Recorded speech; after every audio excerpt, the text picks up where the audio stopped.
couldn't be happier because certainly one of my favorite bands of the entire weekend, not just today, is here with me. The first band I get to talk to this weekend. Gentlemen, how are you? Nice to see you. Hey, good to see you. It's been a long time. Well, it's been a long time since we talked formally, but I've seen you a few times since then.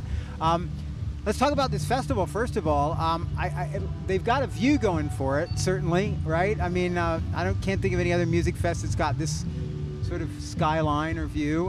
What are your impressions? You've only been here a little bit, I guess, right?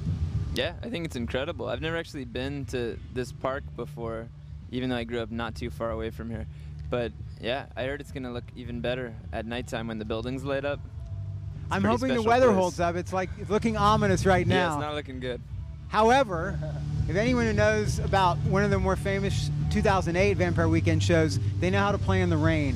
I was actually at the Central Park show, and one of my better concert experiences. I always meet people who say that they were at that show and that their camera broke or something, but everybody had a good time at it.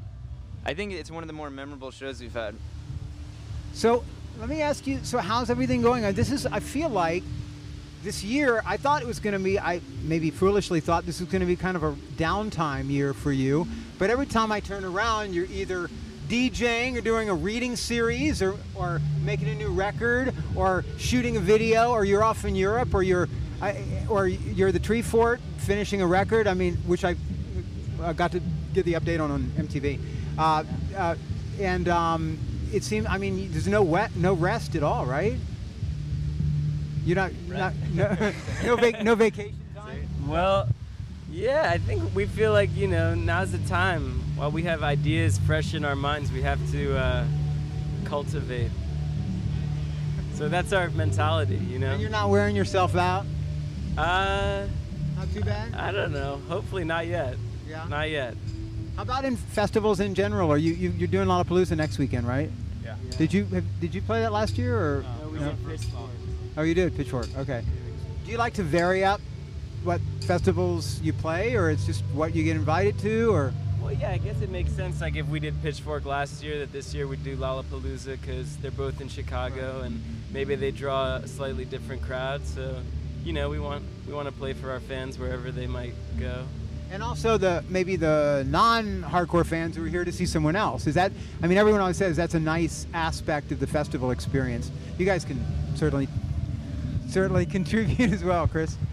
I think it's always fun to play for a big crowd and play for people that might not necessarily be there to see you. At the beginning of this month, we opened up for Blur in Hyde Park, and there could have been there are probably very, very few people there for us, but it was really nice to play for all those people. And have you guys played a bunch of European festivals as well? Have you done Glastonbury? We did last year, and then after Lollapalooza, we're going to fly to Norway and do about 3 weeks in Europe, and we're going to Ibiza, which should be really fun. Yeah. That's nice. Yeah. Do you think there's a sort of significant difference between the festivals over there and the ones here? I'll take this one, man. Yes, Thompson. Well, it just seems more that the festivals over there have been around longer, so it's more of like a known cultural quantity. Where I feel like, Bonnaroo's been around for a while, and Coachella has a little bit of this, but stuff like this that's just been around a couple years, people are still kind of figuring it out. Both the aspect of going to it, maybe spending a whole weekend, where some of the ones in Europe have been going on for 20, 30 years. So it seems like that's much more of a given, and people they kind of know what the experience is going to be like, so they're ready and they're psyched the whole weekend. Whereas sometimes in the States, people are just kind of figuring it out.